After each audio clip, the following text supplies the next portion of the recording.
قرآن مجید میں ان ناموں کو اس طرح بیان کیا گیا ہے کہ هو اللہ الذی لا الہ الا هو الملک القدوس السلام المؤمن المحیمن العزیز الجبار المتکبر سبحان اللہ عما یشرکون. وہ اللہ ہی ہے جس کے علاوہ کوئی معبود نہیں ہے. یہ لفظ ہمارے بھائیوں کو سمجھنا بہت ضروری ہے کہ دنیا میں عبادت، کسی کو ماننا، کسی سے کچھ مانگنا، کسی کے سامنے سر جھکانا، وہ صرف اللہ کے لیے ہے کہ اللہ نے اپنے لیے مخصوص کر دیا ہے. تو آپ کوئی ایسا کام مت کیجئے عبادت کا جو کہ صرف اللہ کے لیے مخصوص ہے. اگر آپ نے کوئی ایسا کام کیا جو عبادت میں آپ اللہ کے لیے کرتے ہیں تو آپ اس کے ساتھ کسی کو شریک کرتے ہیں اور اسی کو شرک کہتے ہیں. تو کبھی مت کیجیے گا سر، کوئی کتنا بھی بڑا ہو. یہ صفت اللہ نے اپنے لیے خاص کر رکھی ہے. اللہ کے سوا کوئی کسی سے کچھ مانگ ہی نہیں سکتا ہے، کسی کی عبادت کر ہی نہیں سکتا ہے. یہ آپ کو پہلی بار جو کلمہ میں پڑھایا گیا اس میں بھی گیا لا الہ الا اللہ محمد رسول اللہ، کہ دنیا میں اس پورے آپ کی زندگی میں کوئی عبادت کے لائق ہے ہی نہیں. کوئی بادشاہ ہو، کوئی بھی کیسا بھی ہو، پیغمبر ہو، رسول ہو، کچھ بھی ہو، وہ عبادت کے لائق ہے ہی نہیں، صرف اللہ. یہ مخصوص ہے اللہ کے لیے.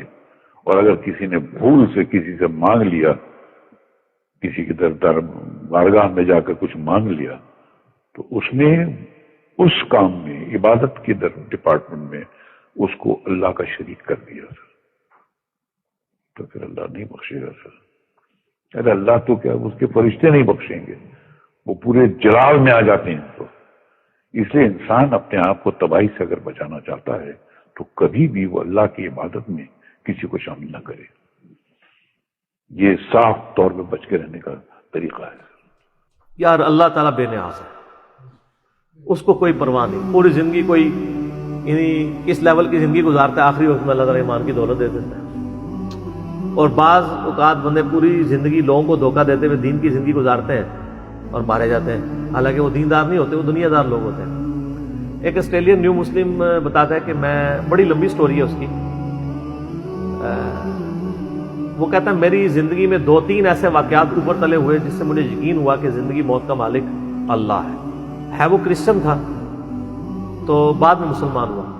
وہ کہتا ہے جی ایک میری زندگی میں واقعہ یہ ہوا کہ میں ڈرائیونگ کر رہا تھا، فل سپیڈ پہ جا رہا تھا، ٹین ایج، اور کہتا ہے سامنے سے ایک ٹرک آ رہا ہے اچانک. تو کہتا ہے میں نے آنکھیں بند کر کہ بس اب تو آخری وقت ہے. کہتا ہے ٹرک گزر گیا، مجھے کچھ بھی نہیں ہوا. کہتا ہے مجھے نہیں پتا یہ کیسے ہوا، نہ میں نے سٹیئرنگ موڑا نہ کچھ ہوا. کہتا ہے بہرحال اس ایک لمحے کے اندر کہتا ہے مجھے اپنی زندگی کی کئی ایک چیزیں آخری وقت جب بندے کو آتا ہے نا تو کہتا ہے مجھے اپنی زندگی کے کئی واقعات ریمائنڈ ہونے شروع ہو گئے کہ اب تو میری موت آ گئی ہے، میں نے تو یہ برائی بھی کی ہوئی ہے، یہ برائی بھی کی ہوئی ہے، یہ برائی بھی کی ہوئی ہے. اچھا کہتا ہے میں پریشان ہوا. پھر کہتا ہے کچھ دنوں بعد میں ایک ATM مشین کے اوپر پیسے نکالنے کے لیے گیا تو وہاں پہ کوئی بندہ اندر گھسا ہوا تھا. اس نے یہاں پہ ریوالور رکھی اور مجھ سے پیسے مانگے. تو کہتے میں نے اس کو پیسے نہیں دیے تو اس نے وہ پسٹل چلائی. کہتا ہے اس نے چلائی تو گولی نکلی، دوسری تیسری چوتھی پانچویں، اس گولی نکلی نہیں.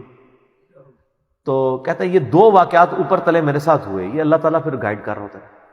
کہتا ہے میں نے پھر کہا کہ میں پرپز آف لائف کو تلاش کروں گا، مجھے 2 بار زندگی نہیں ملی ہے. تو اس بندے نے اسٹڈی کرنا شروع کیا، الٹیمیٹلی وہ قرآن تک، اسلام تک پہنچ گیا، مسلمان ہو گیا.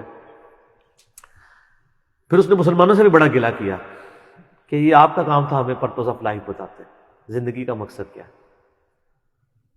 تو وہ کہتا ہے کہ میری ایک نانی تھی نا، ان کی عمر 80+ تھی. تو وہ کہتا ہے وہ گاؤں میں رہتی تھی. تو کہتے ہیں وہ مجھ سے بڑا پیار کرتی تھی. تو وہ کہتا ہے کہ میں